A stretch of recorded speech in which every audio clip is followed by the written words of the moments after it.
I never thought my marriage would end like this. When I got that call about my wife's car crash, my world turned upside down, but not in the way you'd expect. I'm 35, and that Tuesday afternoon started like any other. I was at work when the hospital called to tell me my wife had been in an accident.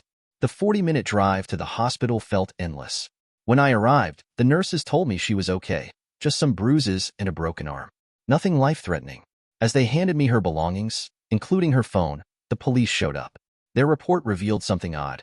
She had been drunk and crashed into a parked car near Pine Street, about 20 miles from where she was supposed to be.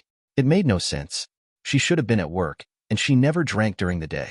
The police questioned me for what felt like forever. They wanted to know if we had fought or if she was depressed. I showed them our normal morning texts. She had sent her usual love you with a heart emoji. After an hour, they seemed satisfied I wasn't involved and let me see her. The first thing she asked when I walked into her room was about her phone. She was still groggy from painkillers, but that's what she cared about most. I told her it was with the hospital staff, and she looked relieved. That's when the suspicion really hit me. While she slept, I plugged in her dead phone. As soon as it turned on, it kept getting messages from someone saved as Greg's Pizza, a place we order from sometimes. But why would a pizza place call repeatedly at night? I've never been the type to check my wife's phone. But after the weird accident location, the drinking, and now these messages, something felt very wrong. Using her fingerprint while she slept, I unlocked it. What I found destroyed me. Greg's Pizza was actually some guy named Marcus. They'd been seeing each other for at least 6 months. The messages made me sick. She complained about me to him, made fun of our private life, and planned their meetings. She had crashed while driving back from seeing him. The worst part was realizing how blind I'd been. We still had our date nights, took trips together, and seemed happy. We talked every night before bed. I thought we could tell each other anything. Reading those messages, I learned she met him weekly, sometimes twice. She even texted him while we were out together. I stayed up all night reading their conversations. Every loving memory of the past months turned bitter. That movie night last week when she cuddled with me, she was texting him at the same time. I couldn't find him on any of her social media. Their whole relationship was hidden in these messages. By morning, I had a plan. I didn't wake her up to confront her. Instead, I left the hospital quietly and went home. I packed all her things and left them outside our house. Then I did something that might seem harsh. I used her phone to end things with Marcus. Pretending to be her, I texted him that it was over, that I'd found someone else. When he mentioned his pending divorce and promised to leave his wife, I threatened to tell his wife everything if he contacted me again. He stopped messaging after that. Next, I logged into her work email. I sent her boss a resignation letter, mentioning workplace harassment to make sure they'd accept it immediately. They did. Then I took her credit cards and maxed them out. I destroyed her ID cards, passport, and important documents. I wanted her to face consequences, to struggle like I was struggling. The hospital called several times that day. I kept making excuses about why I couldn't come back. Each time she asked for me, I said I was on my way but never showed up. I changed our house locks too.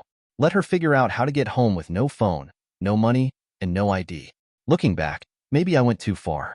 But in those moments, all I could think about was how she'd lied to me for months, how she'd laughed about me with him. I wanted her to feel as lost as I did. The divorce papers were already being prepared, and I had all the evidence I needed. This was just the beginning. 2 days passed before her parents showed up at my door. They were angry, shouting about how I'd abandoned their daughter at the hospital. I let them finish before showing them the messages from their daughter to Marcus. Their anger turned to shame pretty quickly. "She needs you now," they said.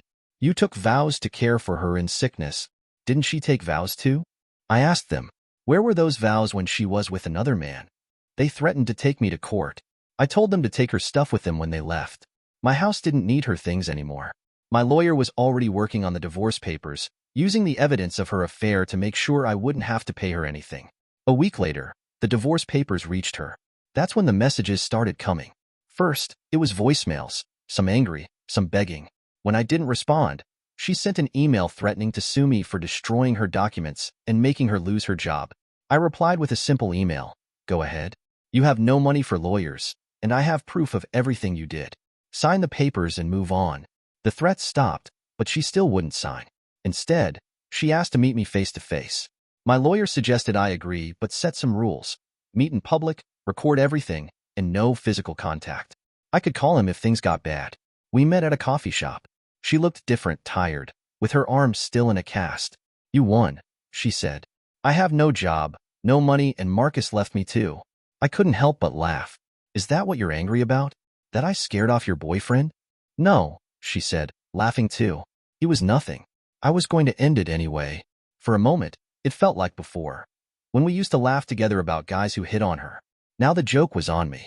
I was just another guy she could laugh about. Why did you do it? I asked. We had everything. It was just for fun, she said. It didn't mean anything. Her words made me angry. Fun? You told him about our private life. You made fun of me. You texted him while we were together. How was any of that just fun? She tried to hold my hand. I pulled away. I never meant those things, she said, crying now. I only said them to impress him. You were always enough. I never wanted to leave you. But you did leave me, I said. Every time you met him, you left me. Every time you texted him during our dates, you left me. Every time you laughed about me with him, you left me. She pulled the divorce papers from her bag and signed them with shaking hands. Before she gave them to me, she asked, did you have to destroy everything else too? My job, my cards, my documents? Did you have to destroy our marriage? I asked back. We didn't hug goodbye. I just got up and left. Driving home, I wondered if I'd gone too far with my revenge. I'd wanted her to hurt like I was hurting, but now that it was done, I didn't feel any better. The next few weeks were hard. Everything at home reminded me of her. I kept thinking about our 10 years together, dating, marriage, all the plans we'd made. Now I was 35 and starting over. Sometimes I'd wake up and forget for a moment, thinking she was still beside me. Then I'd remember everything and feel sick again. My friends tried to help. They wanted me to go out, meet new people. But how could I trust anyone again? Every time I thought about dating, I remembered those messages, how she'd laughed about me. Would every woman think those things about me? Would they all end up cheating? 3 months after signing the papers, my lawyer called to say everything was final. I was officially divorced. That night, I sat alone in my living room with a drink, thinking about how much had changed. My friends kept saying I should be happy. You're free now, they'd tell me. You got revenge. You won. But it didn't feel like winning. Every time I drove past our old date spots or saw her favorite restaurant, the pain came back fresh. Work became my escape. I took extra projects, stayed late, anything to avoid going home to an empty house. My boss noticed and gave me a promotion, saying my hard work was impressive. The irony wasn't lost on me. My life was falling apart, but my career was better than ever. One day, I ran into Marcus's wife at the grocery store. She introduced herself and said she knew everything. She'd found out about the affair 2 weeks after I had. Turns out, my text pretending to be my wife had made him panic. He'd confessed everything to her. Thank you, she said. Your messages made him finally tell the truth. We're in counseling now. I wanted to be angry that they were fixing their marriage while mine had ended, but I was too tired for anger anymore. I just nodded and left quickly. My wife, ex-wife now, tried to contact me again 6 months after the divorce. She'd finally gotten her documents replaced and found a new job. She wanted to apologize properly, she said. I deleted her email without reading the whole thing. My parents kept asking if I regretted how I handled everything. Maybe I could have just confronted her at the hospital. Maybe we could have tried counseling. Maybe destroying her documents and job was too much.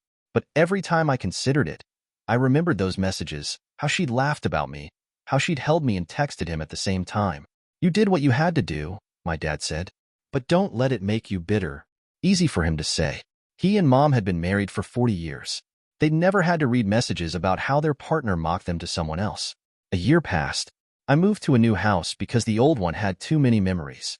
I went on a few dates, but I always found myself checking their phones when they went to the bathroom. It wasn't fair to them, so I stopped dating.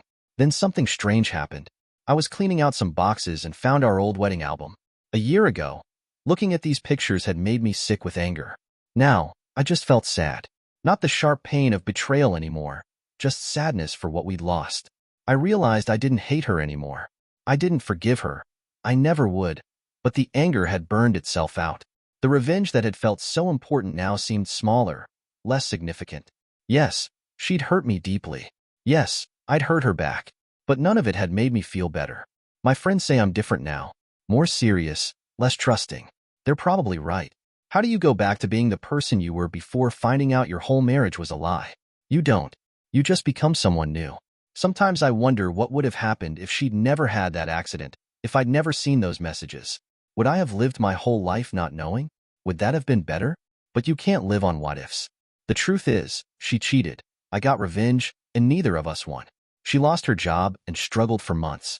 I lost my ability to trust and my belief in love. Even now, a year later, I'm still trying to figure out who I am without her. People ask if I'll ever marry again. I don't know. Maybe someday I'll meet someone who makes me want to risk it all again. But for now, I'm learning to live with just myself. It's not the life I planned, but it's the one I have. And day by day, it gets a little easier to live it. Thank you for watching. If you enjoyed this story, please hit that subscribe button. Don't forget to give it a thumbs up and share it with friends or family who might enjoy it too. Your support means a lot. And if you have any thoughts, questions, or story ideas, drop them in the comments below. I'd love to hear from you.